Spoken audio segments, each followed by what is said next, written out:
8월 22일 예배 제가 기도하고 시작하겠습니다. 사랑의 아버지 하나님 감사합니다. 이제 또 더위가 한풀 꺾이고 또 좀 선선한 바람이 부는 날씨들입니다. 이 날들 가운데 주님을 찬양할 수 있음에 감사드립니다. 우리 삶이 주님께 드리는 감사의 제사로 넘쳐나는 삶 될 수 있게 도와주세요. 감사드립니다. 예수님 이름으로 기도드립니다. 아멘. 함께 찬양하시겠습니다.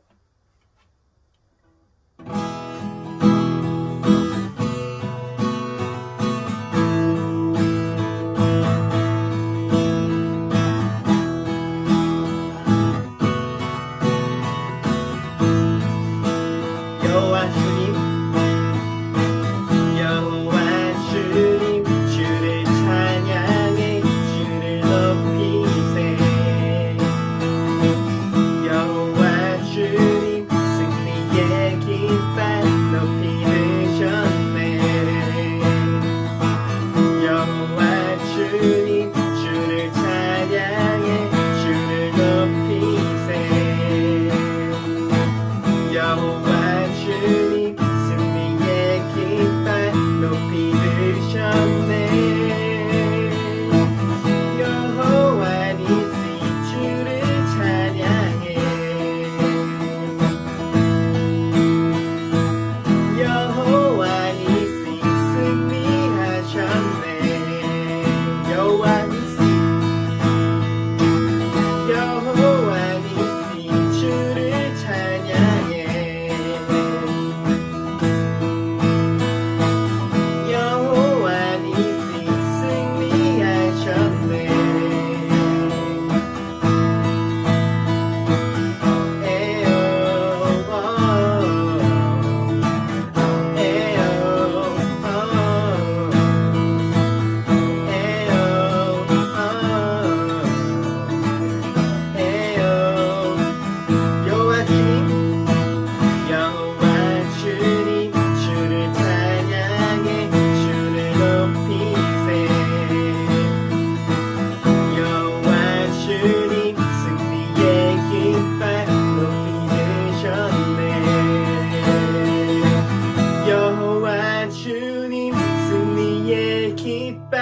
높이 드셨네. 여호와 주님 승리의 깃발 높이 드셨네.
여호와 니시 주를 찬양해. 여호와 니시 승리하셨네.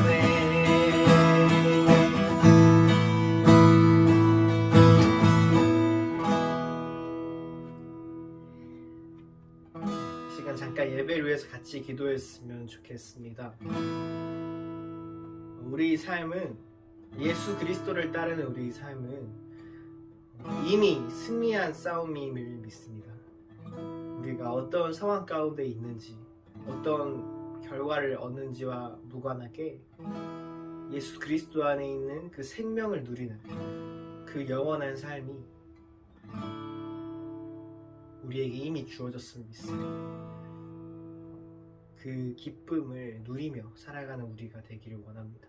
이 시간 함께 그 승리하신 주님을 또 높여드리며 잠깐 함께 기도한 후에 제가 기도하도록 하겠습니다. 기도드리겠습니다. 사랑의 아버지 감사합니다. 주님 감사합니다. 주님의 이름을 높여드립니다. 승리하신 주님의 이름, 이미 승리하신 그 이름 가운데 우리도 참여하는 자들임을 믿습니다. 우리 상황이 어떠한가 무관하게, 우리 조건이 어떠한가 무관하게 주님께서 우리를 인도하시고 주님께서 승리하신 주님께서 우리를 이끄시기에 그 선한 손길로 우리를 인도하시기에 우리 삶은 이미 이 세상과의 싸움에서 이긴 줄 믿습니다. 주님, 우리가 그 예수 그리스도의 사랑을 따르는 자들 되게 해주세요. 성김의 본을 따르는 자들 되게 해주세요. 그래요, 그 좁은 길, 그 낮은 길을 정말 각자의 십자가 지고 힘들지라도 주님 따라갈 수 있는 자들 되게 해주세요. 사랑의 아버지 하나님 감사합니다. 주님을 알게 하시고 예수 그리스도를 아는 그 삶 가운데 우리를 초대해 주셔서 감사합니다. 아버지를 알고 그의 아들을 아는 것이 영원한 삶이라고 하였습니다. 우리가 그 포도나무의 가지가 되어 양분을 공급받으며 열매를 맺으며 물가에 심은 나무와 같이 부족함 없는 그 하나님 사랑 가운데 살아가는 자들 되길 소망합니다. 이미 승리하였음을 기억하며 세상 가운데 움츠리지 않고 담대하게 나아갈 수 있도록 도와주세요. 감사드렸고 예수님의 이름으로 기도드립니다. 아멘. 우리 사도신경으로 우리 신앙을 고백하겠습니다.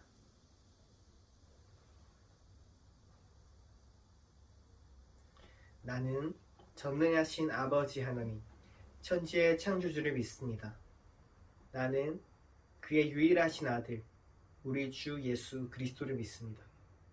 그는 성령으로 잉태되어 동정녀 마리아에게서 나시고 본디우 빌라도에게 고난을 받아 십자가에 못 박혀 죽으시고 장사된 지 사흘 만에 죽은 자 가운데서 다시 살아나셨으며 하늘에 오르시어 전능하신 아버지 하나님 우편에 앉아 계시다가 거기로부터 살아있는 자와 죽은 자를 심판하러 오십니다. 나는 성령을 믿으며 거룩한 공교회와 성도의 교제와 죄를 용서받는 것과 몸의 부활과 영생을 믿습니다. 아멘. 기도드리겠습니다. 이 명령의 목적은 깨끗한 마음과 선한 양심과 거짓 없는 믿음에서 우러나오는 사랑을 불러일으키는 것입니다. 디모데전서 1장 5절 말씀. 저희와 늘 함께 하시는 하나님 아버지, 오늘도 아버지의 사랑 안으로 초대해 주셔서 감사합니다. 주님, 아프간을 위해 기도합니다. 많은 주민들이 탈레반 앞에서 두려움에 떨고 있습니다. 주님, 아프간을 긍휼히 여기사 하나님 나라와 의와 사랑과 평화가 아프간에 임하게 해주세요. 주님, 세상을 돌아보면 아직도 너무나 어두운 나라들이 많습니다. 복음이 흘러가야 할 많은 나라가 있습니다. 어두웠던 이 한국 땅에 복음의 빛을 비추셨듯이 주를 알지 못하는 세상 곳곳의 사람들에게 복음이 흘러가게 해주세요. 그 귀한 섬김에 저희들이 동참할 수 있도록 해주세요. 아버지, 생명의 말씀을 전해주시는 백정석 목사님께 하늘의 신령한 복을 내려주시고 그 말씀을 통해 저희들의 삶에 사랑의 열매가 자랄 수 있도록 해주세요. 열방의 소망이신 예수님의 이름으로 기도드립니다. 아멘.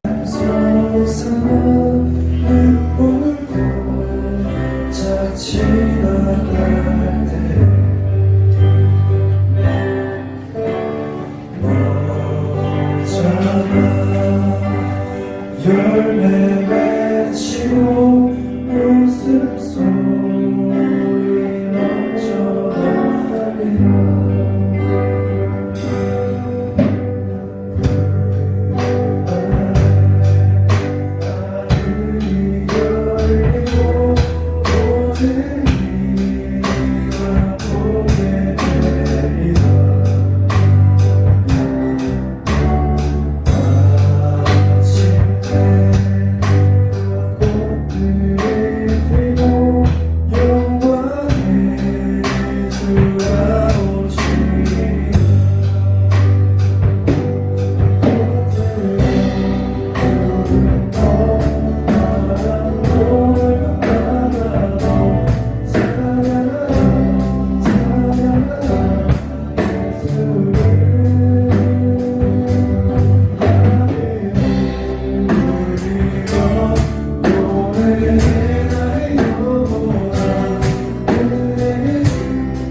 다 함께 기도하시겠습니다. 하나님 아버지, 은혜를 감사합니다. 오늘도 코로나로 인하여 비대면 온라인으로 예배를 합니다. 그러나 예배 가운데 은혜가 있게 하시며 말씀에 은혜 받아 세상 가운데 승리하는 저희들 되게 하여 주시옵소서. 또한 코로나 상황이 빨리 완화되어서 저희들이 마음껏 예배당에 모여서 하나님께 찬양하고 말씀을 듣는 그런 시간이 속히 오게 하여 주시옵소서. 지금 아프간에서는 정부가 무너지고 다시 탈레반 정권이 들어오면서 극심한 혼란이 이루어지고 있습니다. 그 나라를 불쌍히 여겨주시고 무엇보다 인간의 생명을 존귀하게 여기는 그런 나라가 되게 하여 주시옵소서. 감사드리며 예수님 이름으로 기도했습니다. 아멘. 자, 오늘은요, 디모데전서를 이제 우리가 약 5주간에 걸쳐서 나눠보자 합니다. 지난주 우리 8.15 광복절에 빌레몬서를 통해서 노예 해방과 또 우리가 일제에서 해방되는 그런 기쁨을 우리가 나눴습니다. 자, 이제 디모데전서는 바울이 옥중에서 디모데의 젊은 목회자 디모데에게 목회에 가르침을 주고 있는 것입니다. 그리고 첫 번째, 거짓 교사들에 대한 교훈, 이라는 제목으로 첫 번째 말씀을 나누고자 합니다.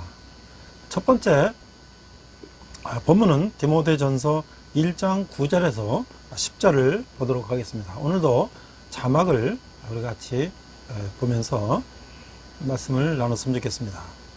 9절, 알 것은 이것이니 율법은 옳은 사람을 위하여 세운 것이 아니요 오직 불법한 자와 복종하지 않은 자와 경건하지 아니한 자와 죄인과 거룩하지 아니한 자의 망령된 자와 아버지를 죽이는 자와 어머니를 죽이는 자와 살인하는 자며 10절, 음행하는 자와 남색하는 자와 인신매매를 하는 자와 거짓말하는 자와 거짓 맹세하는 자와 기타 바른 교훈을 거스르는 자를 위함이니. 자, 오늘 이 디모데전서를 우리가 전체를 한번 개관을 해보면요, 구약의 모세와 여호수아, 모세의 시종, 그러니까 부관이죠. 모세의 부관 여호수아, 또 엘리사와 그 제자 엘리야와 제자 엘리사, 그 관계 이상으로 우리가 관심을 끄는 바울과 디모데는 스승과 제자와 목회자 스승과 목회자 제자, 관계가 이제 이 디모데 전후서입니다. 또한 디도서도 있죠. 자, 교회의 위대한 리더 바울이 그의 젊은 제자 디모데에게 어떻게 멘토링하고 목회를 멘토링하고 있는지를 엿볼 수 있는 것이에요. 바울은 그 루스트라에서 디모데를 처음 만났는데 그 원석, 아주 그 우리가 다이아몬드나 이런 것도 그 광산에서 캘 때는 그냥 그 원석 그 자체지 않습니까? 그걸 이제 잘 세공해서 가공해서 빛나는 다이아몬드로 만드는 것이 이 목회자, 지도자의 역할인 것이죠. 차세대 지도자를 세울 때는 현재의 능력보다는 잠재력과 가능성을 가지고 평가해야 하는 것이죠. 바울은 아무에게나 경솔하게 안수하지 않았습니다. 한 공동체의 영적 지도자로 사는 것은 그가 그리 단순한 일이 아니었기에 각 가정에 적절히 대처할 수 있게 잘 준비시켜야 한다는 것이죠. 그래서 이 디모데전서는 특히 한 공동체의 지도자로서 영적 지도자의 자질과 또 그의 부와 물질에 대한 지도자의 자세로서의 자족과 순전성과 같은 구체적인 교훈을 얻을 수 있는 그런 리더십의 봄을 참고이기도 하다는 것이죠. 바울은 마게도니아로 가는 도중에 디모데를 에베소에 남겨두었던 것이에요. 바울은 곧 에베소로 돌아오기를 희망하지만 만일 늦어질 경우에 대비하여 디모데에게 교회를 어떻게 지도해야 할 것인지에 대해서 지침을 주었던 것입니다. 디모데전서는 젊은 목회자 디모데를 위한 목회 지침서인 것이죠. 목회자로서 디모데가 에베소 교회에서 처리해야 할 임무는 크게 세 가지였던 것이에요. 첫째, 거짓 선생들의 거짓된 가르침에 맞서서 정통 교리를 보존하고 바른 진리를 가르치는 것이었습니다. 이게 디모데 1장의 핵심 내용이죠. 둘째는 교회의 직분자를 뽑을 때 바른 자격 조건을 구비한 사람을 뽑음으로써 교회의 지도력을 바르게 구성하는 것과 교회의 공적 예배나 조직을 질서 있게 잘 관리하는 것이라는 거죠. 이게 디모데전서 2장과 3장 앞부분에 있는 것입니다. 셋째는 성도들 하여금 세상에서 선한 행동을 하도록 지도하는 것이었던 거예요. 이 나머지 디모데 3장 14절에서 6장 20절까지 말씀인 것이죠. 그래서 우리는 첫 번째로 이 거짓 교사들에 대한 경고를 한번 한 절 한 절 말씀을 나눠보도록 하겠습니다. 자, 다른 교훈을 가르치지 말라. 3절, 내가 마게도냐로 갈 때에 너를 권하여 에베소에 머물라 한 것은 어떤 사람들을 명하여 다른 교훈을 가르치지 말며. 자, 이 3절에 언급된 바울의 영에 대해서는 명백히 알 수는 없습니다만은 바울은 마게도니아로 가기 위해서 에베소를 떠났는가, 아니면 에베소를 떠나기 앞서 디모데에게 가르침을 주었는가, 아마 이게 후자가 맞지 않을까 이렇게 생각하는 거예요. 디모데는 분명히 에베소에 머물도록 제자 권함을 받았을 거지. 이는 디모데에게 에베소를 떠나 바울과 동행하고 싶은 심정이 있었음을 보여주는 것이기도 하죠. 에베소에 남은 디모데의 과제는 바울의 교훈과는 다른 거짓 교훈을 교회 내에 가르치고 있던 어떤 사람들을 억누르는 것이었던 것이죠. 4절을 보겠습니다. 신화와 끝없는 족보에 몰두하지 말게 하려 함이라. 이런 것은 믿음 안에 있는 하나님의 경륜을 이름보다 도리어 변론을 내는 것이라. 이 거짓 교사들은 그들의 신화와 오래된 족보를 신봉했던 것이에요.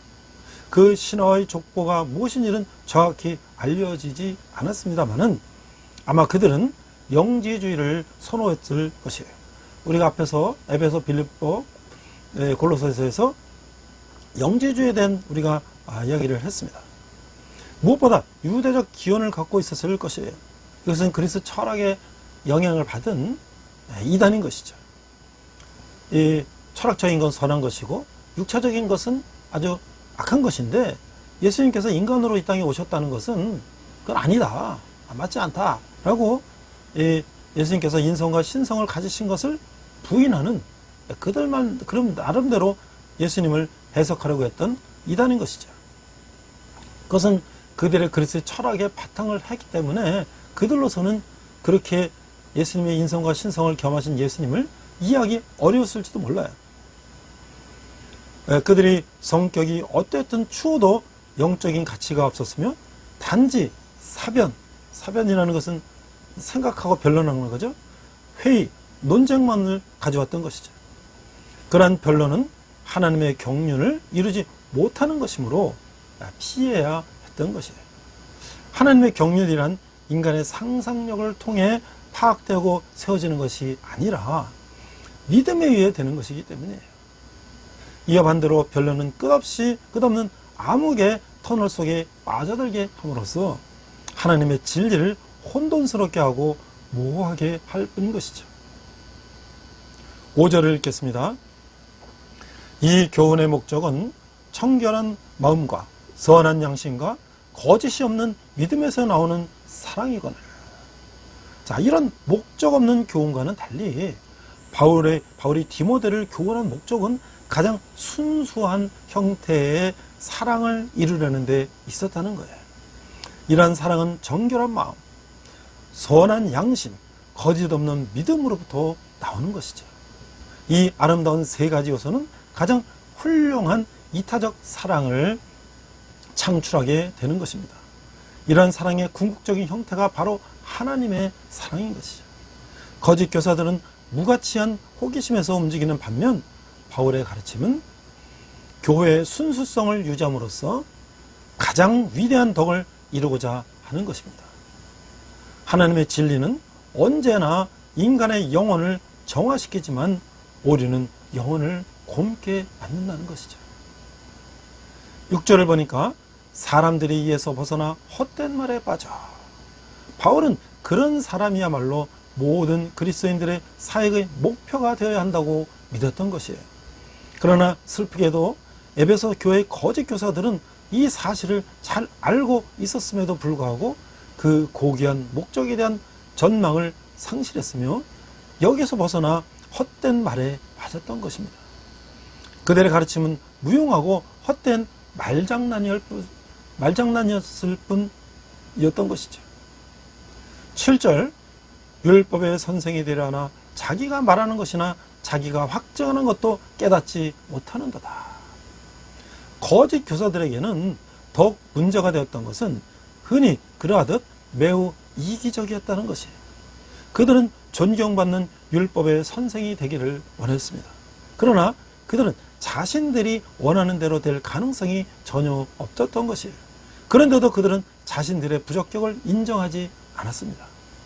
자신들이 주제, 율법을 이해하지 못하고 심지어 자신들이 말하는 것이 무엇에 관한 것인지도 모르면서 마치 커다란 권위나 있는 것처럼 떠들어댔던 것이죠.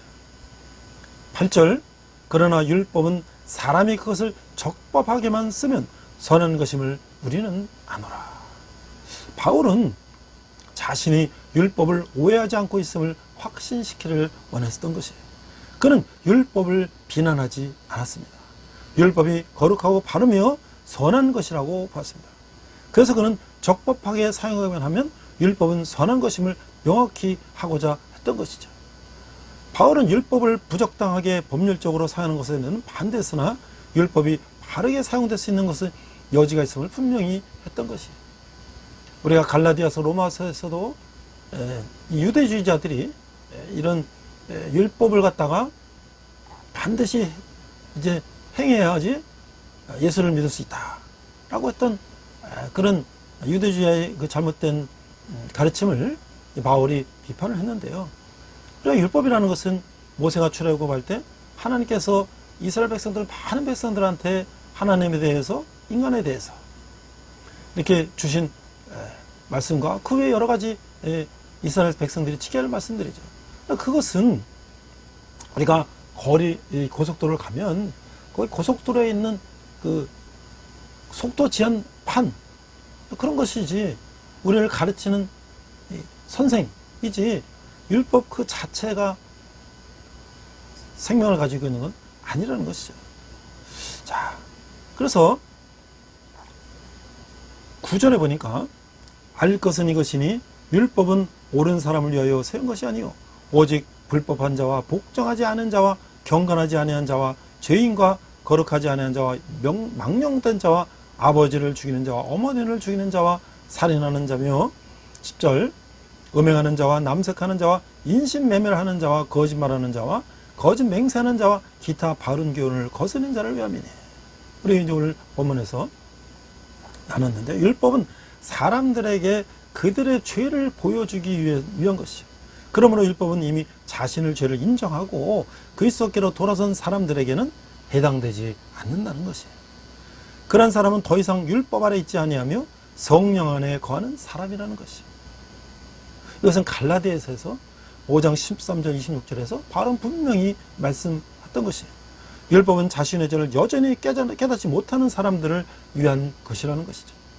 바울은 매우 충격적인 예들을 열거했는데 이는 의도적으로 10계명에 기초한 것으로 보여요. 이 예들은 하나님에 대한 반항을 다룬 10계명의 첫 번째 돌판과 관련된 6가지를 시작해요. 불법한 자와 복종하지 아니한 자는 경건하지 아니한 자와 죄인, 거룩하지 아니한 자와의 망령된 자가 바로 그것인 거예요. 그리고 또 10계명의 두 번째 돌판에 나오는 처음 5개의 계명을 어기는 사람들에 대해서 바울은 언급하고 있어요. 아버지를 죽이는 자와 어머니를 죽이는 자. 5번째 계명을 범한 자이며 살인하는 자는 6번째 계명을 범한 자이고 음행하는 자와 남색하는 자는 7번째 계명에서 벗어난 것이라는 것이죠. 여기는 모든 형태의 성적 범죄가 포함되고 있어요. 인신매매하는 자는 8번째 계명과 관련 것인데 이게는 최종적인 도덕질이라는 것이죠. 인간을 도덕질하는 것이죠. 거짓말하는 자와 거짓 맹세하는 자는 9번째 계명을 범한 것이에요. 바울이 나열한 것들 중에 10번째 계명만 빠져 있었다는 거예요. 바울은 이 모든 악한 행동을 포괄하는 것을 언급함으로써 죄인들의 목록을 마무리 짓는데 그것은 바로 기타 바른 교훈을 거스르는 자이라는 거예요. 바울이 거짓 교사들을 이 부류에 포함시키고 있으면 의심의 여지가 없는 것이죠. 11절 보니까 이 교훈은 내게 맡기신 바 복되신 하나님의 영광의 복음을 따름이니라 라고 말씀하고 있어요. 바울에게 무엇이 건전한 복음인가 평가하는 기준은 예수 그리스도 안에 있는 하나님의 위대한 복음이라는 것이에요. 바울은 이 복음을 맡았으며 이제 이것을 디모데에게 가르치고 있는 것이에요. 앞에서 제가 기도한 것처럼 최근에 세계적인 정말 엄청난 충격적인 뉴스가 아프간 사태입니다. 이 아프간이 중동과 중국과 이 중앙아시아에 겹쳐 있는데 9.11 테러에 이제 오사마 빈 라덴이 이 탈레반이 중심이 돼서 미국의 이제 국제무역센터를 비행기를 납치해가고 이제 엄청난 충격을 줬죠. 그로 인해서 미국은 이제 그 복수를 하고 오사마 빈 라덴 주모자를 잡기 위해서 아프간을 침공을 했죠. 그래서 이제 탈레반을 몰아내고 아프간을 이제 회복을 했습니다. 20년 동안 미국은 아프간의 군사, 경제 여러 가지를 원조를 어마어마한 돈을 원조했지만 그 아프간 정부나 군 관계자들 이런 사람들이 부정부패하고 미국이 원조받은 무기를 오히려 탈레반에 팔아먹고 이런 일을 계속 하다가 20년 만에 드디어 미국이 더 이상 이 나라를 우리가 유지할 수가 없다 하고 미군이 철군을 발표한 지 3개월 만에 아프간은 탈레반에게 점령당했죠. 탈레반이 병력이 많은 것도 아니고 오히려 아프간 군대가 무기도 많고 병력도 30만 명 되는데 겨우 10,000명이 남짓한 탈레반에게 속수무책으로 3개월 만에 점령을 당하고 대통령은 비행기를 타고 많은 달러를 챙겨서 도망갔다고 하고 이런 사태를 우리가 보고 있습니다.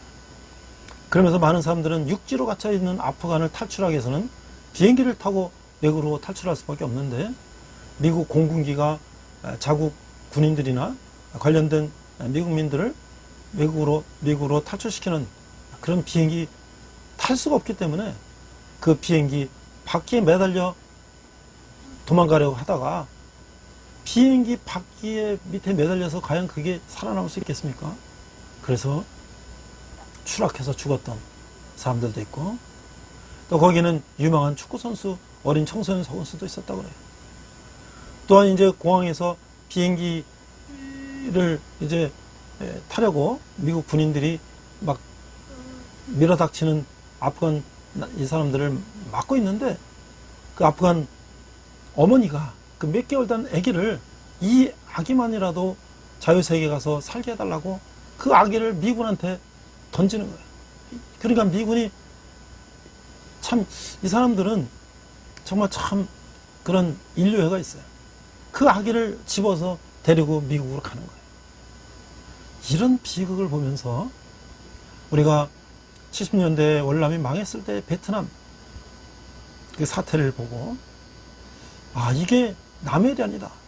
남북이 분단된 우리나라가, 이게 미군 철수 후에 우리도 이런 일이 벌어지지 말라는 법이 없다는 것을 우리가 다시 한번 되돌아보는 그런 시기였어요. 우리에게 이러한 사실이 없었던 것은 아니에요. 6.25 때 북한으로 진격해서 압록강 두만까지 갔다가 거기에서 중공군의 참전으로 인하여 인해 전술로 밀려오는 중공군을 견뎌내지 못하고 후퇴하면서 흥남에서 철수할 때 그 어마어마한 배에 흥남 주민이 20만인가 얼마가 그 많은 사람들이 그 배를 타고 탈출했던, 흥남 철수를 했던 그런 사실도 우리는 있었고요. 또한 해방 후에 북한에 쳐들어온 소련군과 그 앞잡이 김일성을 앞세운 공산주의자들이 많은 인사들을 살해하고 숙청하고 또 많은 교회를 폐쇄하고 그런 어떤 사실도 우리가 엄연히 있었던 것이에요. 자, 그러면 지금 해방 이후에 70년이 지난 북한은 지금 어떻게 되어 있나? 이것은 제가 오늘날 우리에게 거짓 교사는 무엇인가? 우리 국내외에 있는 이단 종파들도 굉장히 중요한 거짓 교사들이지만, 우리 기독교계 가장 강력한 거짓 교사는 바로 공산주의자들이 아닌가. 특별히 우리는 휴전 이후에 70여 년간 지금 남북이 휴전 상태로 있는데, 우리는 전쟁을 하다 잠깐 지금 쉬고 있는 상태인데, 우리가 이 공산주의자들에 대해서 다시 한번 우리가 생각을 해봐야 된다는 것이죠. 아마 젊은 사람들은 태어났을 때부터 우리나라가 이렇게 발전되어 있고 뭐 잘 살고 있으니까 뭐 별일 없겠지, 이렇게 생각할 수도 있어요. 그러나 어른들은 그 어렸을 때부터 어려운 상황들을 겪어왔기 때문에 이것이 영원한 것이 아니라 언제든지 이 상황은 뒤바뀔 수 있다는 것을 염려하기 때문에 나라 민족을 위해서 기도하는 것이죠. 제가 아프간 관련된 기사를 보다가 70년대에 아프간의 젊은이들이, 이 젊은 여성들이 미니스커트를 입고, 완전히 70년대 아프간의 거리의 모습은 서구나 비슷했어요. 젊은 여성들이 미니스커트를 입고 뭐 현대적인 의상을 입고 다니는 사진이 뉴스에 나온 걸 봤어요. 지금 어떻습니까? 탈레반이 들어오면 그 여성들은 부르카라고 하는 거, 이 눈도 거의 망울해 갖고 뭐 보일 정도, 말락 정도 하는 것만 하고 온 전신을 다 부르카라고 하는 뒤집어 쓰고 그렇게 다녀야 되는 거 아닙니까? 교육도 못 받고. 자, 우리가 정말 심각하게 우리가 이 상황들을 생각해 봐야 될 것이에요. 자, 북한의 기독교 탄압을 이제 2021년 1월 7일 세계보건연맹 등 유엔 인권위에서 질의를 제출했어요. 그 세계보건연맹 등에서 유엔 인권위원회에 질의를 한 것이에요. 북한의 끔찍한 기독교 탄압에 대해서 질의를 했어요. 국제인권단체들이 북한 주민들의 생명권과 자유권 침해를 우려하는 질의서를 유엔 인권위원회에 제출했다는 거죠. 유엔 시민적 정치적 권리위원회는 2021년 3월 열리는 제320차 회기에서 북한에 대해 심의할 예정이라는 거죠. 이제 그게 심의가 됐을 거죠. 전 세계 130개 나라 기독교 연합체인 세계복음연맹, The World Evangelical Alliance, WEA라고 하죠. 이것은 4일 유엔 인권위원회에 제출한 질의 목록에서 북한의 기독교 박해 시태를 이렇게 지적했어요. 이 단체는 북한에서 기독교는 끔찍한 탄압을 받는다. 정부가 공인한 4개 교회의 신앙을 표현하는 것은 국가 안정에 대한 위협으로 간주된다. 뭐 봉수교회 무슨 교회 하는 그 선전용 교회 외에는 국가에 대한 안정이 위협이 된다. 기독교는 범죄로 간주되고 기독교인들은 관리소로 추방돼 감금과 강제노동 처형을 당한다는 것입니다. 세계복음연맹은 또한 북한에서 기독교인들은 성분제에서 적대계층으로 분류돼 권리를 심각하게 침해받는다고 지적했습니다. 이와 함께 북한 당국은 외국인들도 불법 종교활동 명목으로 억류하며 한국의 김종욱 선교사님도 2013년 북한에 억류됐다고 전하고 있습니다.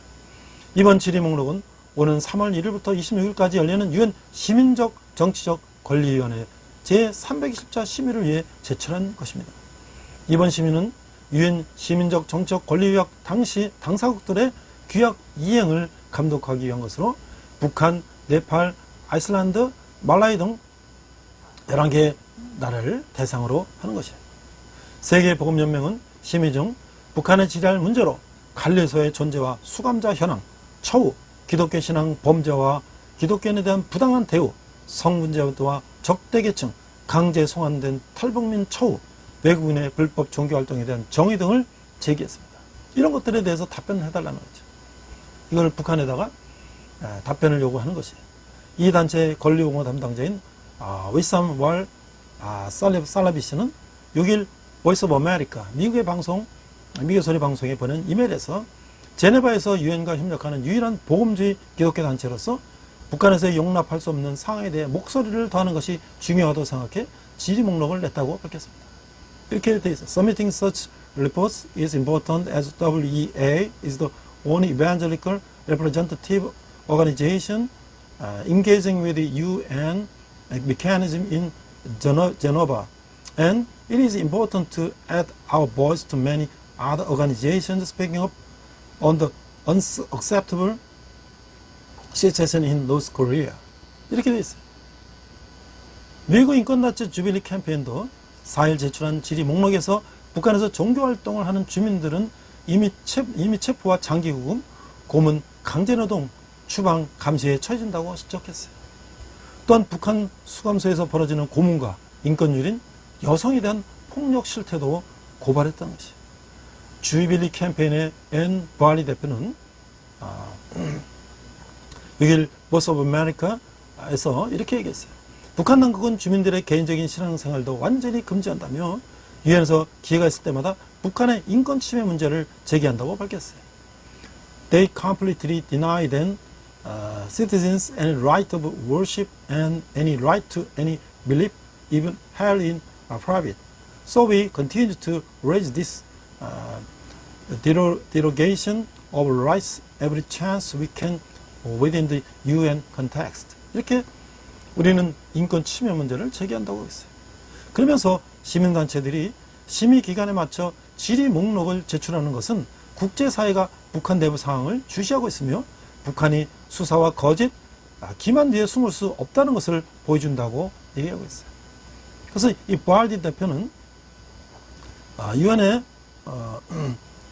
북한 심의에 여러 번 참석했고 북한의 당국자들은 안 나타나는 일수이고 나타나도 진실을 거부하고 발표자들을 공격한다고 했어요.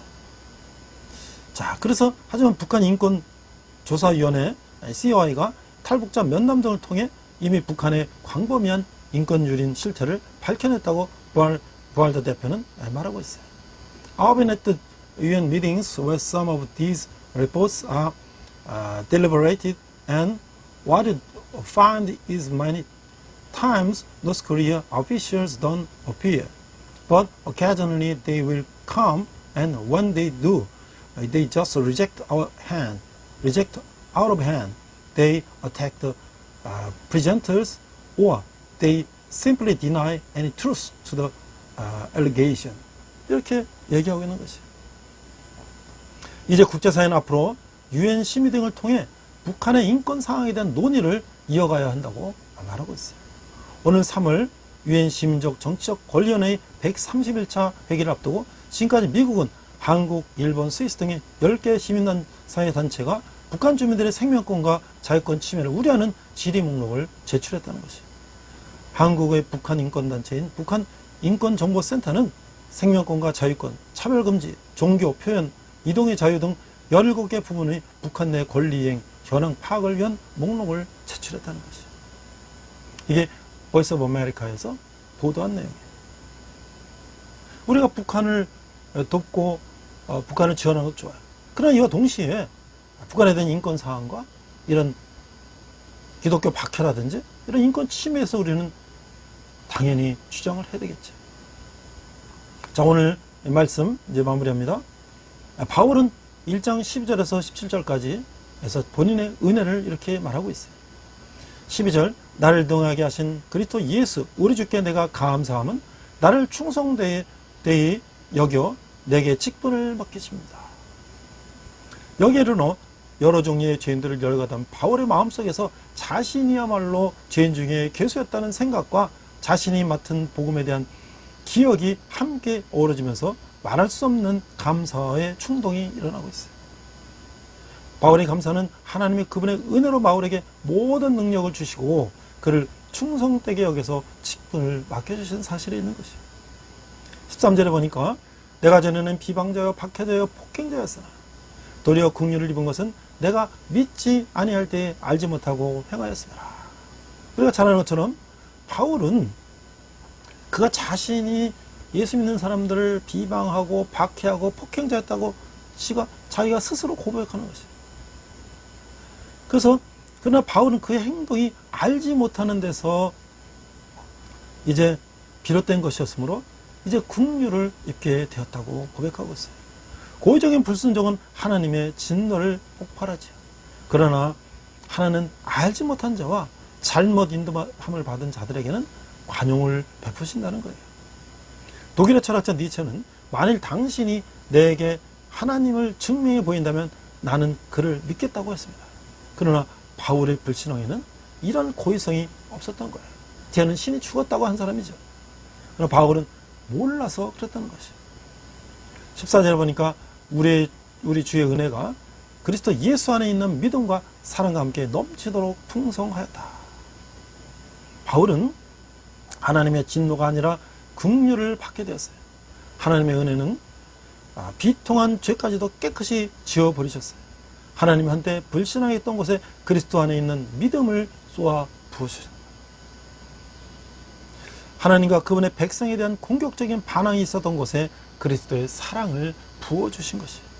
하나님은 바울에게 결핍되었던 그 모든 것을 넘치게 하셨던 것이죠. 밉보다 모든 사람이 15절입니다. 밉보다 모든 사람이 받을 만한 이 말이요 그리스도 예수께서 죄인을 구하시려고 세상에 임하셨다 하였도다. 죄인 중에 내가 괴수니라. 우리가 너무나 잘 알고 있는 말씀이죠. 12절에서 시작된 바울 자신의 탈선에 관한 언급은 여기서 그 절정에 달해요. 15절에서 그리스도의 성육신의 목적에 관한 것이에요. 예수님은 단순히 본을 보이시거나 그분 자신이 돌보고 있다는 것을 알리기 위해서 것이 아니라 예수님이 하신 목적은 죄인들을 영적 빈곤에서 건지시고자 함이었던 것이에요. 그리고 바울은 자신이 죄인 중에 괴수라고 고백을 하고 있던 것이에요. 가장 기본적인 요점에 대해 그 어떤 오해도 있어서는 안 되는 것이죠. 이것은 모든 사람이 받을 만한 믿은 진리인 것인 거예요. 16절 그러나 내가 긍휼을 입은 까닭은 예수 그리스도께서 내게 먼저 일체 오래 참으심을 보이사 후에 주를 믿어 영생 얻는 자들에게 본이 되게 하려 하심이라. 바울이 구원을 받도록 하신 목적은 죄인들을 구원하고자 하시는 하나님의 계획을 드러나게 함이었던 것이에요. 죄인 중에 괴수로서 바울은 극단적인 본이 되었어요. 하나님이 바울을 구원하기까지 오래 참으시고 은혜를 베푸셨다면 다른 누구를 위해서도 오래 참으시고 은혜를 베푸실 것이라는 것이죠. 후대의 모든 사람들은 하나의 본으로서 바울을 상기하게 될 것이에요. 가장 극단적인 죄인이 최고의 성자가 되었던 것이죠. 하나님의 가장 큰 원수가 가장 큰 충실한 종으로 변화되었던 것이에요. 모든 사람은 이 양극단 중 어느 부분에 위치할 것이에요. 바울을 보면서 그리스도인들은 자신에 관해 배울 수 있게 될 것이라는 것이죠. 17절 영원하신 왕 곧 썩지 아니하고 보이지 아니하고 홀로 하나이신 하나님께 존귀와 영광이 영원 무궁하도록 있을지어다. 아멘. 바울은 이렇게 자신에게 베푸신 하나님의 은혜를 숙고하면서 늘 그러듯이 하나님을 찬양하고 있습니다. 여기서 주님을 향한 경외함과 숭배가 가득 차 있는 것이에요. 영원하신 왕은 모든 인간 역사에 군림하시는 하나님의 주권을 나타내는 것이에요. 썩지 아니함과 보이지 아니함은 하나님의 중요한 두 속성인 영원성과 영적 임재를 나타내고 있습니다. 홀로 하나이신 하나님은 전형적인 유대식 유신 사상의 형식으로 하나님의 유일하심을 표현하고 있는 것이죠. 오직 하나님께만 모든 존귀와 영광이 돌려진 것이죠. 자, 이제 마지막으로 18절 아들 디모데야, 이제 디모데에게 이제 권면을 하는 것이에요. 아들 디모데야, 내가 네게 이 교훈으로서 명하노니 전에 너를 지도한 예언을 따라 그것으로 선한 싸움을 싸우며. 잠시 자신의 개인적인 문제를 다룬 다음에 이제 에베소에 있는 디모데에게 이제 이렇게 얘기하고 있어요. 교훈은 3절에서 언급한 거짓 교사들에 대한 이 가르침을 말하는 것인데, 그 가르침은 디모데의 소명과 에베소에서의 사역에 관한 앞의 예언과 추가되는 것이에요. 그 예언들이 언제 누구에서 이루어진지에 대해서는 단지 추측만 가능할 뿐이지만, 그 예언들은 디모데야말로 에베소 교회의 오류와 대항해서 싸우는데 적합한 군인이라는 바울의 확신을 강화시켰을 것이라는 거예요. 디모데는 이 예언들을 기억하고 그것을 통해 세움 얻어 선한 싸움을 싸울 필요가 있었던 것이죠. 19절 믿음과 착한 양심을 가지라. 어떤 이들은 이 양심을 버렸고 그 믿음에 관하여는 파선하였느니라. 바울은 에베소서 우리 6장 10절에서 17절 우리가 전신갑주를 입는 것을 우리가 한번 공부했죠. 영적 전쟁의 그리스도인들이 갖춰야 할 준비에 대해서 언급했는데, 이 구절에서는 단지 믿음과 착한 양심에 대해서만 이야기하고 있어요. 이 두 가지 요소는 항상 함께 수반되는 것이죠. 둘 가운데 어느 하나가 강하면 다른 하나도 강해진다는 것이에요. 그러므로 이 어느 한 가지에서 실패한다면 이는 곧 다른 한 가지의 실패에 영향을 미치는 것이죠. 착한 양심을 버리는 사람들은 그 결과로 파손된 것을 알게 될 것이라는 거예요. 우리가 이 신학적 오류, 잘못된 가르침에 빠지면 도덕적 실패를 가져온다는 것이에요. 20절 그 가운데 후메네와 알렉산더가 있으니 내가 사탄에게 내준 것은 그들로 훈계를 받아 신성을 모독하지 못하게 하려 함이라. 그래서 여기서 보니까 후메네와 이제 알렉산더는 에베소 교회 내에서 이런 부류에 속한 사람들이었어요. 그 바울은 그 두 사람을 사탄에게 내어주었다고 했는데, 이는 교회 공동체로부터 추방되어 사탄이 지배하는 곳으로 버려진 것을 뜻하는 것이에요. 바울은 성도들에게 교회 공동체는 항구와 성체, 성벽 같아서 이것을 떠나면 말할 수 없는 고통을 당한다고 보았었던 것이에요. 그러므로 교회 공동체로부터 추방하는 것은 그 두 사람을 징벌하기 위함이었던 것이에요. 그러나 바울의 동기는 형벌에 있었던 것이 아니라 치유의 은혜에 있었던 것이죠. 오늘 거짓 교사들에 대한 이 바울의 말씀을 우리가 보면서 이제 마지막으로 우리가 북한에 이런 전 세계에서 핍박지수가 가장 높은, 기독교 핍박지수가 가장 높은 북한에서 그 지하교회에서 믿음을 가지고 살고 있는 사람들이 이 남한에 있는 이 기독 단체에다가 편지를 보낸 것을 우리가 한번 읽고 마치도록 하겠습니다. 이것은 2020년 4월 10일 날 국민일보에 나온 기사인데요. 자, 복음 통일을 위해서 함께 싸워나가자. 북한 지하교회 성도들이 그 당시에 이제 기독자유 통일당인데요. 지금은 이제 국민혁명당이라고 되어 있죠. 여기다가 이렇게 편지를 보냈어요. 북한에서는 하나님의 사도를 처단하고 성경을 불태우는 만행을 저질렀다. 기독교 성도 무덤 위에 김일성 신을 세웠다. 라고 이렇게 폭로를 했어요. 자, 북한 기독교 지하교회 성도들이 이 당시 2020년 4월 달에 기독자유통일당, 그때는 이제 대표가 고영일 변호사였는데, 그 당원들에게 복음 통일을 위해 함께 싸워나가자는 편지를 보내왔다는 거예요. 이 국민일보 이 기사로 이렇게 나와 있어요. 그 당시 기독자유통일당에 따르면 함경도 기독교인이라고 밝힌 K모 씨의 6인은 이날 오전 기독자유통일당이 보낸 편지에서 남쪽에 있는 형제로부터 기독자유통일당의 복음통일 강령을 접해들고 저와 가족은 기쁨을 금할 수 없었다고 말문을 열었습니다. 또 다른 기독교 성도들도 복음통일 강령을 전해 들었다면 희망을 봤을 것이다. 그리고 용기를 얻었을 것이라고 말했습니다.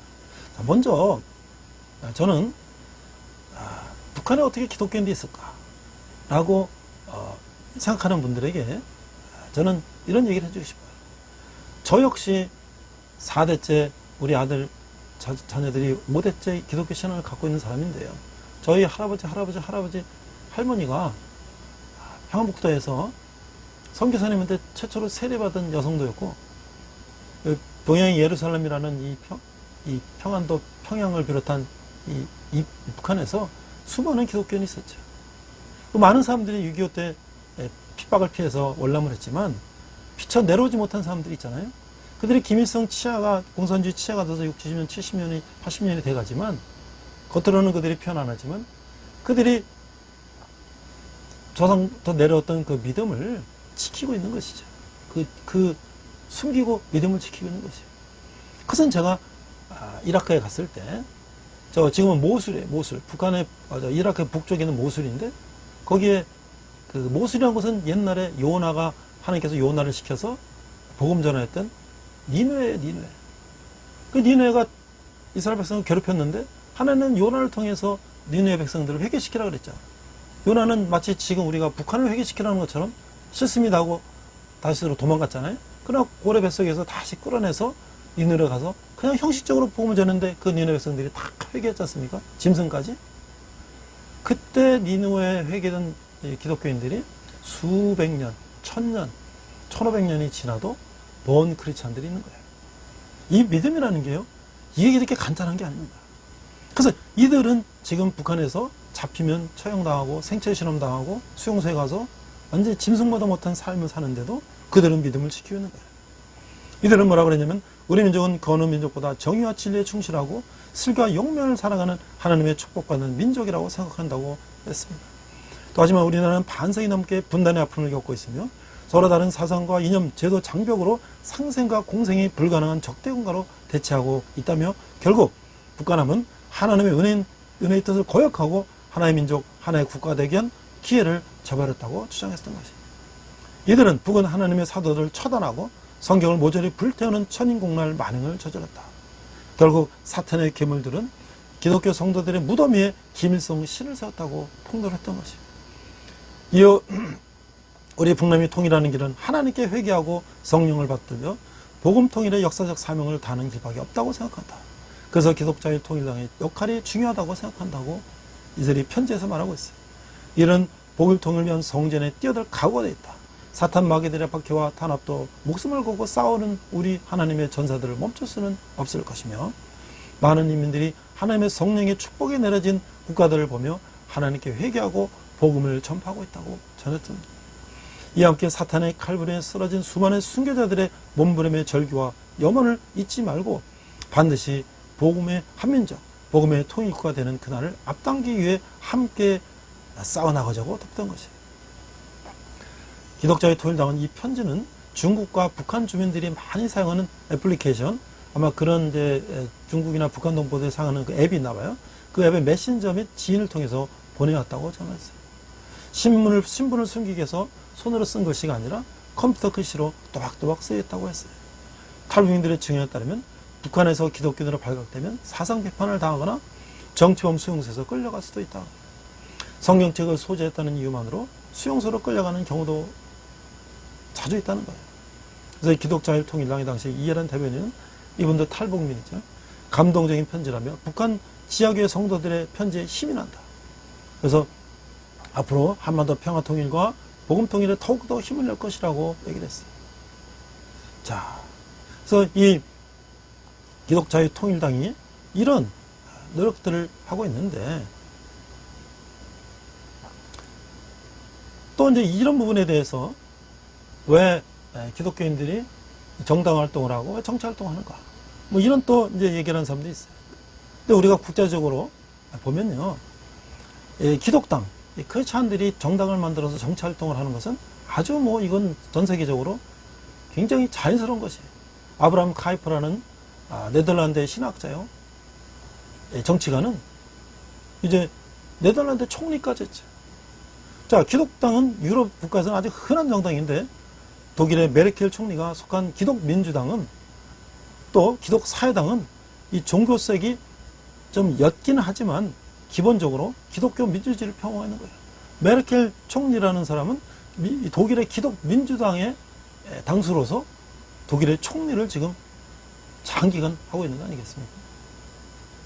오늘 우리가 거짓 교사들에 대한 바울의 가르침, 디모데전서 우리가 첫 번째를 살펴보면서 오늘날 우리가 기독교인들이 맞닥뜨리고 있는, 특별히 우리 한반도에 살고 있는 우리 대한민국 우리 국민들이 맞닥뜨리고 있는 거짓 교사들은 누군가? 그들은 바로 공산주의자라고 생각이 듭니다. 우리가 이런 시대적인 사명을 가지고 우리가 어떻게 이 대한민국을 여기까지 지켜왔는데 이런 거짓 교사들, 기독교인의 무덤 위에 김일성 신을 세운 이런 이단 거짓 교사들을 어떻게 우리가 상대해서 싸워 이길 것인지 우리가 함께 기도하며 또 특별히 북한에서 2천만 동포들이 또 억압에서 고통받고 있는데 그들을 어떻게 우리가 그런 억압에서 해방할 수 있는지 우리 함께 기도해야 할 것입니다. 함께 기도하겠습니다. 하나님 아버지 은혜를 감사합니다. 바울이 거짓 교사들에 대한 교훈을 디모데에게 전한 디모데전서 첫 번째를 우리가 나누면서 오늘 우리 시대적인 사명을 우리가 어떻게 감당해야 될지 우리가 생각하며 또 구체적으로도 우리가 아프간 사태를 통해서 좀 우리가 어떻게 믿음의 선한 싸움을 해야 될지를 생각하게 되고 올해 정말 하나님의 뜻이 이 대한민국과 저 북쪽 지역까지도 편만하게 펼칠 수 있도록 우리가 선한 싸움을 하여 승리하는 그날까지 우리가 전진하게 하여 주시옵소서. 감사드리며 예수님 이름으로 기도했습니다. 아멘. 네, 오늘 위문품을 전달하러 이제 신철원 중앙교회를 갔다가 우리 도화중대 전달하러 갑니다. 제가 지금 몇 개월 동안에 코로나 때문에 지금 예배를 못 왔는데요. 위문품 전달 때마다 이렇게 와서 정문에서만 전달하고 갑니다. 빨리 코로나가 끝나고 우리 용사들 만나서 함께 예배하고 또 기도도 해주고 격려해주고 그런 날이 빨리 왔으면 좋겠네요. 오늘도 우리 용사들에게 몇 가지 뭐 쿨토시도 있고요. 그 다음에 비타민제도 있고 포카리스웨이트 이런 것도 있고 또 성경 말씀 카드도 있고 이런 것들을 한 프로미싱에서 우리 간부님까지 다 한번 주려고 합니다. 네, 신철원 중앙교회 왔습니다. 오늘 이제 선물을 좀 전달받으려고 신철원 중앙교회 왔습니다.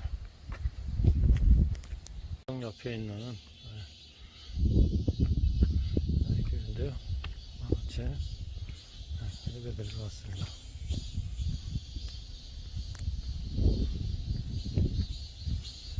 여기가 터널 근처이에요. 경찰서도 있고 중심가에 있는 교회입니다.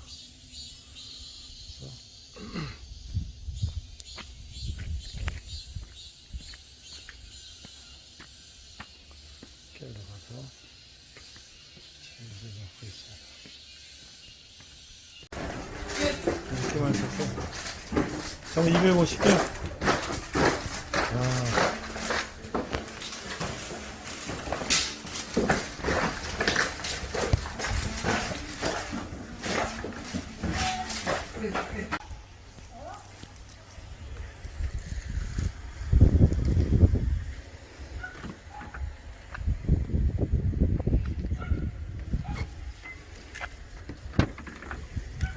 여기도 2개를 실었어요. 그래서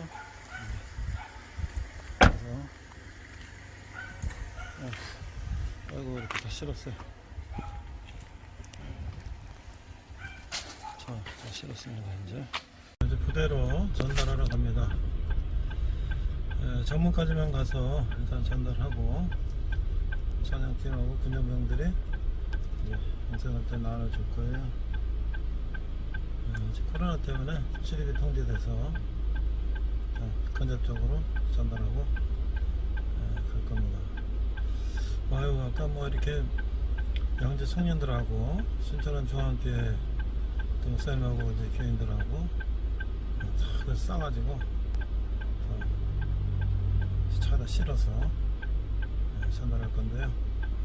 정말 이렇게 군대에서 고생하는 형제들 위해서 이렇게 이름도 모르고 다 모르는 분들이 또 헌금하고 또 수고하고 또 전달하고 마음을 받아서 군인 형제들이 어려운 부대생활 잘하고 위로받고 온라인으로 예배드리고 또 이제 대면 예배가 재개되면 또 교회에서 만나기를 기대합니다.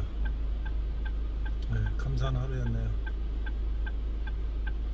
네, 선물을 이렇게 정성껏 준비하셨는데요.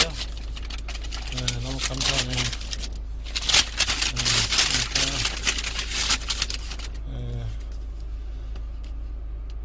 쿨토시도 이렇게 준비해 주셨고, 또 비타민제도 또 넣으셨고, 아유 정성이 포카리 세트도 부모도 넣어주셨고, 이거 모기 기피제네. 모기 기피제. 근무 쓸 때 모기 들어오지 말라고 이렇게 넣어주셨네요. 참 정성이 이렇게 마음이 중요한 거죠. 형제들이 고생하는데 누가 이렇게 부모 형제 아닌다면 누가 이렇게 신경 쓰겠어요. 교회에서 얼굴도 모르는 분들이 우리 형제들을 위해서 이렇게 자연적으로 이렇게 보내주셔서 너무 감사하고 형제들한테 위로가 됐으면 좋겠습니다.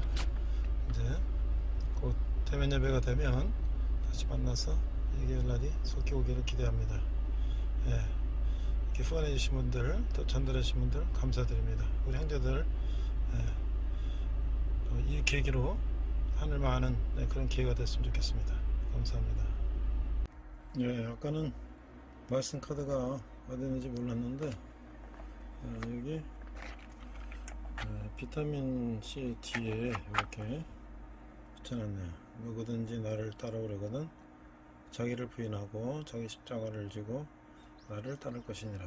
마태복음 16장 24절. 이렇게 해서 여기 이제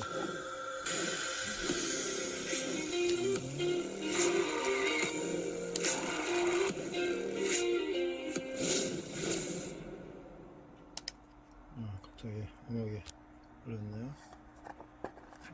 여기 이제 뒤에 누구씨에게 이렇게 이제 쓰는 건데 여기다가 이렇게 해서 말씀 카드를 만들었어요. 말씀을 받고 은혜 시간 내게 있는 모든 것을 찬양하시면서 함께 헌금하시겠습니다.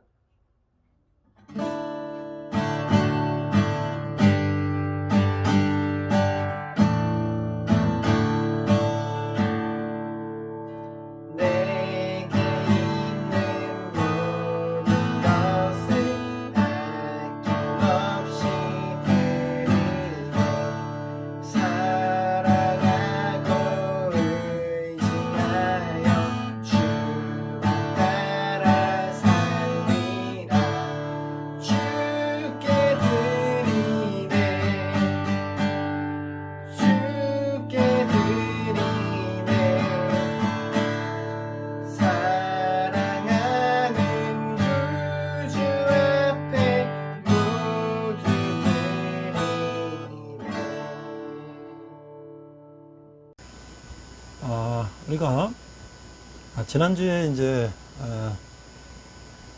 원누리께서 지원해 주시고 신천원 중앙교회에 제가 가서 선물을 다 싸서요, 우리 군대에 있는 형제들에게 이제 한 봉씩 이렇게 의용품을 전달했습니다. 뭐 비록 약소하지만 그 안에는 이제 쿨토시도 있고 뭐 비타민도 있고 또 포카리스웨트 같은 이제 이온 음료도 있고, 물론 분말화된 겁니다만, 하고 이제 말씀 카드 뭐 이렇게 해가지고 비록 약소하지만 그래서 우리 전 부대원들에게 다 나눠줬어요.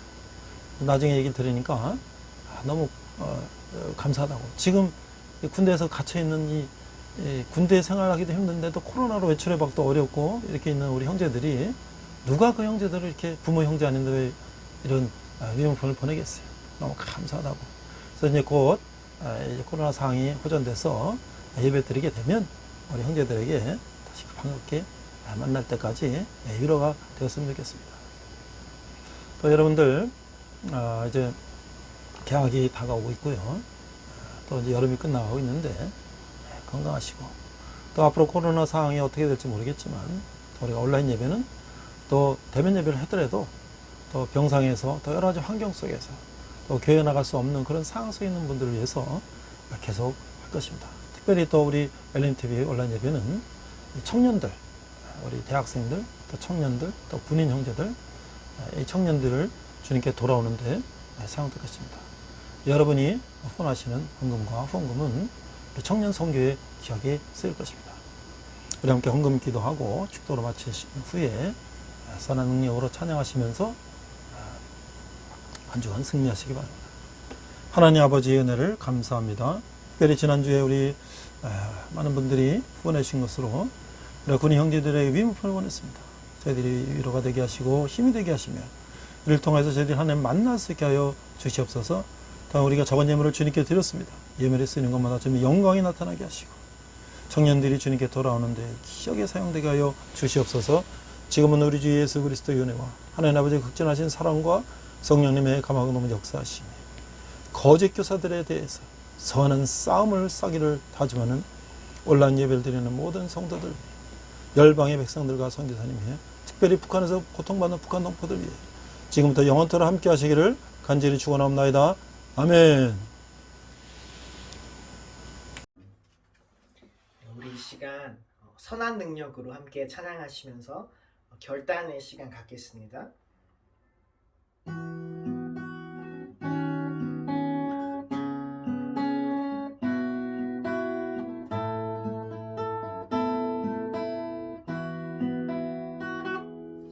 그 선한 힘에 고요히 감싸여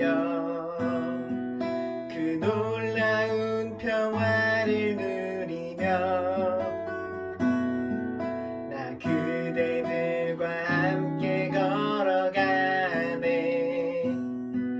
나 그대들과 하늘을 여네. 지나가 너무로 두배 날들이 무겁게 내 영혼 짓눌러도 오 주여 우릴 외면치 마시고 약속의 구원을 이루소서. 그 선한 힘이 우릴 감싸시니 믿음으로 일어날 일 기대하네. 주 언제나 우리와 함께 계셔 하루 또 하루가 늘 새로워. 주께서 밝히신 작은 촛불이 어둠을 헤치고 타오르네. 그 빛에 우리 모두 하나 되어 온 누리에 비추게 하소서. 그 선한 힘이 우릴 감싸시니 믿음으로 일어날 일 기대하네.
주님과 동행하시는 복된 한 주 되시길 축복합니다.